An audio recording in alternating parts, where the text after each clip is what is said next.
Assalamualaikum warahmatullahi wabarakatuh. Alhamdulillah nahmaduhu wa nasta'inuhu wa nastaghfiruh wa na'udzu billahi min syururi anfusina wa min sayyiati a'malina may yahdihillahu fala mudhillalah wa may yudlil fala hadiyalah.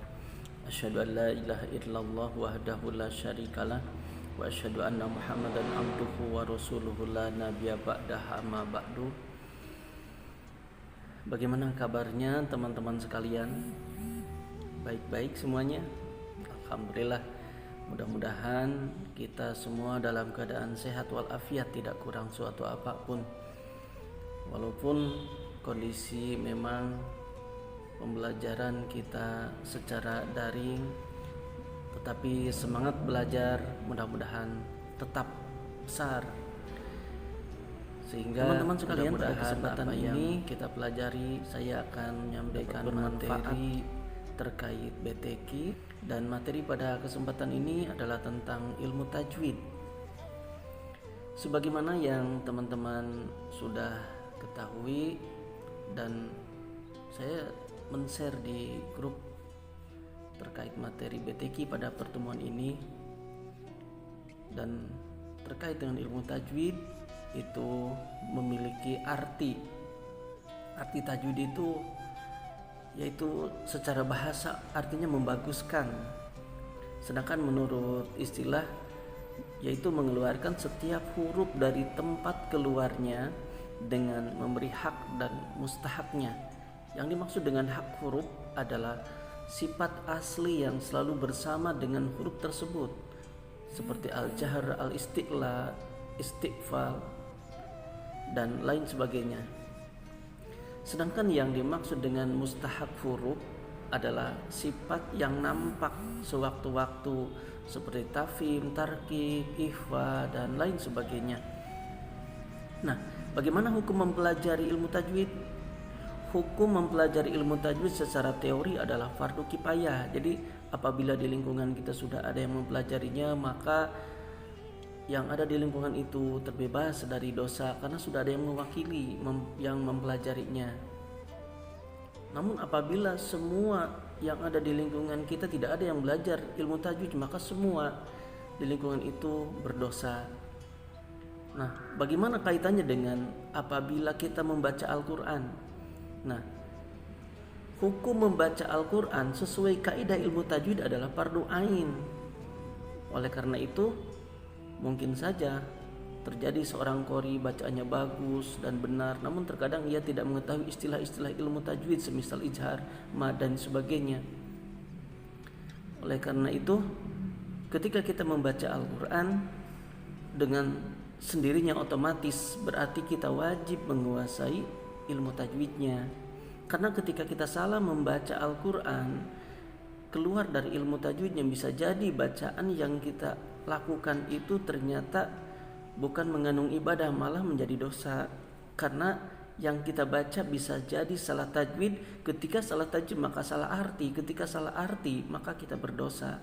Oleh karena itu kita mesti berusaha secara pribadi masing-masing untuk menguasai ilmu tajwid tersebut. Nah, itu diantaranya. Oleh karena itu kita berusaha untuk memperdalamnya, menguasainya, sehingga ketika kita membaca Al-Quran bagus bacaannya, kemudian makhrijul hurufnya, sifat-sifat hurufnya, dan betul-betul dikuasai. Sehingga dalam penguasaan ilmu tajwid di sini, kalau sudah refleks, kita membaca akan lebih enak lagi dan bacaan tidak keliru, sehingga tidak menjadi berdosa ketika kita membacanya. Itu yang diharapkan. Nah, saya ambil contoh begini, kalau yang salah tajwid, salah bacaan, walaupun itu enak kedengarannya, tetapi ketika salah tajwid arti berubah dan malah jadi berdosa kita. Saya ambil contoh ketika di dalam sering ya kita teman-teman mendengar adzan di mushola, di masjid, yang adzannya begini ya. Gak apa-apa ya, saya adzan dulu. Hayya 'alal falah.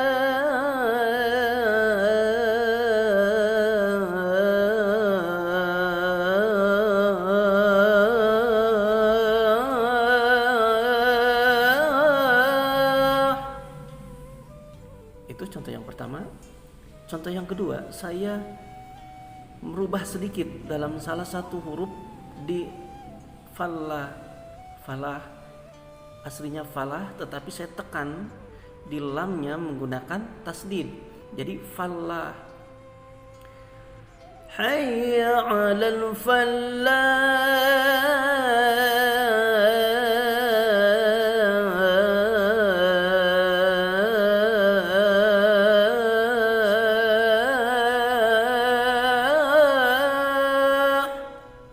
Nah, saya membaca hayya 'alal falah dua-duanya menggunakan lagu juga, tetapi di dalam ilmu tajwidnya ada perbedaan.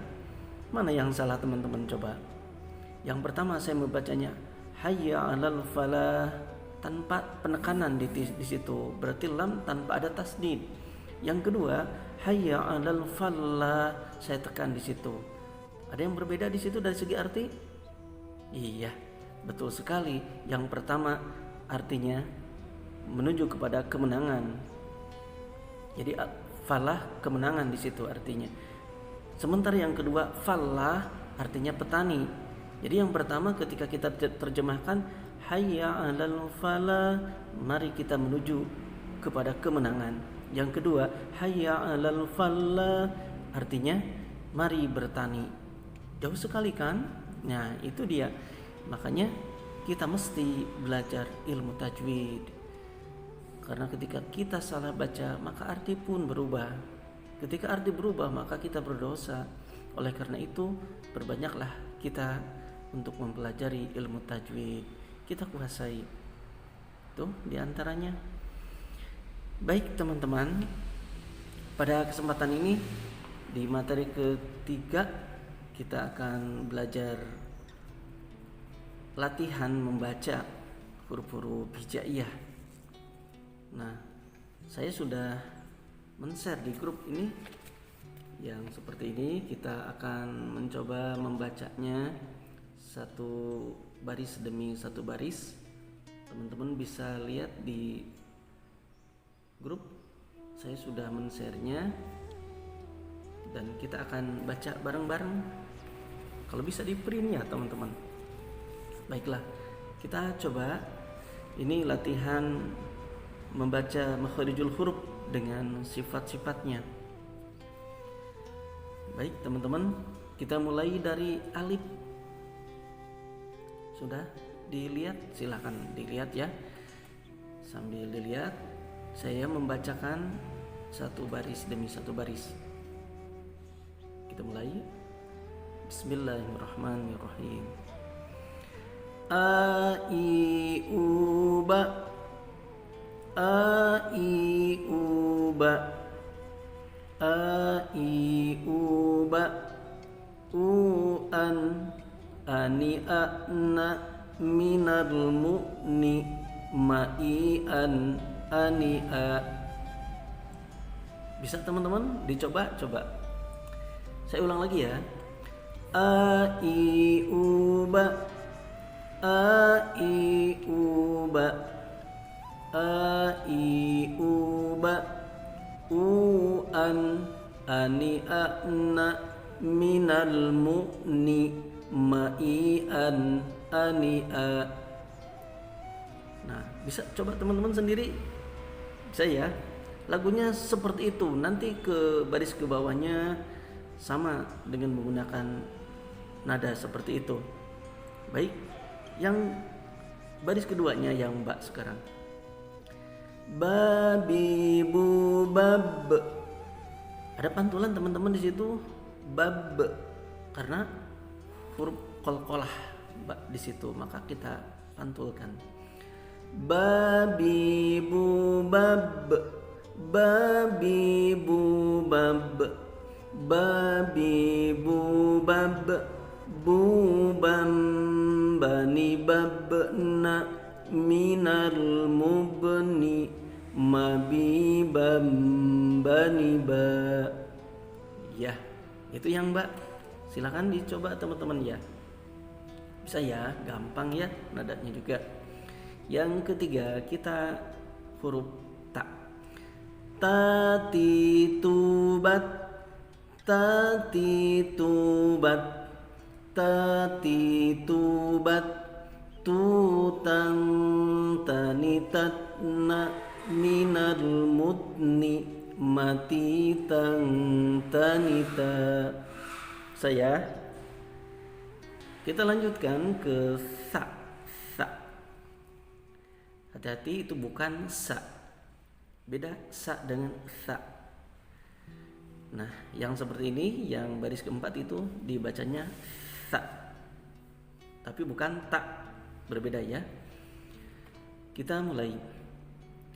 Sa si subas, sa si subas, sa si subas, susang sanisasna minal musni masih sang sanisa. Ya, bisa ya teman-teman, coba ya. Sekarang jaji jubaj, jaji jubaj, jaji jubaj, jujang jani jajna minal mujni majijang janija. Ya, itu ja. Sekarang ha. Hahi hubah, hahi hubah, hahi hubah, huhan hanihahna minal muhni mahihan haniha. Ya, silakan teman-teman dicoba ya masing-masing. Baik, kita lanjutkan ke kh sekarang. Khi khubakh, khi khubakh, khi khubakh, khukhan khanikhna minal mukhni makhikhan khanikha. Serak ya? Serak nggak teman-teman tuh kalau begitu? Enggak ya, kalau sudah terbiasa tidak akan serak. Dan itu mesti kita latih dan terus kita latih. Ya. Yang terakhir, teman-teman silahkan dicoba nanti ya sendiri ya. Selanjutnya silahkan dibaca sendiri. Saya ngasih contoh hanya sampai dal. Kita lanjutkan.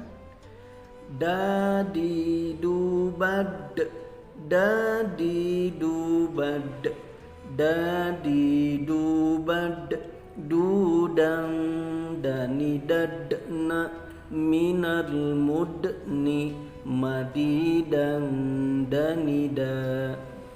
Tuh teman-teman, seperti itu. Silakan teman-teman berlatih dari awal sampai terakhir halaman itu. Nah, ini diusahakan semuanya kita baca dari sini terus ke bawah, satu jajar demi satu jajar kita selesaikan sampai akhir. Ya, tuh. Oh ya, kebalik ya, dari sini tadi dari A dulu, dari sini baris ini ke sini dan kemudian kita sampai di akhir satu demi satu, dan tentu panjang pendeknya kita perhatikan sehingga mudah-mudahan kita semakin fasih dalam bacaan huruf demi hurufnya, dan tentu kita ikuti memperdalam ilmu tajwidnya sehingga kita semakin bagus bacaannya, dan diharapkan kita tidak keluar dari ilmu tajwid yang semestinya, sehingga mudah-mudahan kita membaca Al-Quran mendapatkan pahala dari Allah Subhanahu wa Ta'ala. Amin ya Rabbal Alamin. Nah, itu saja barangkali teman-teman pada kesempatan ini yang dapat saya sampaikan. Kurang lebihnya mohon maaf. Billahi hidayah wa taufik. Wassalamualaikum warahmatullahi wabarakatuh.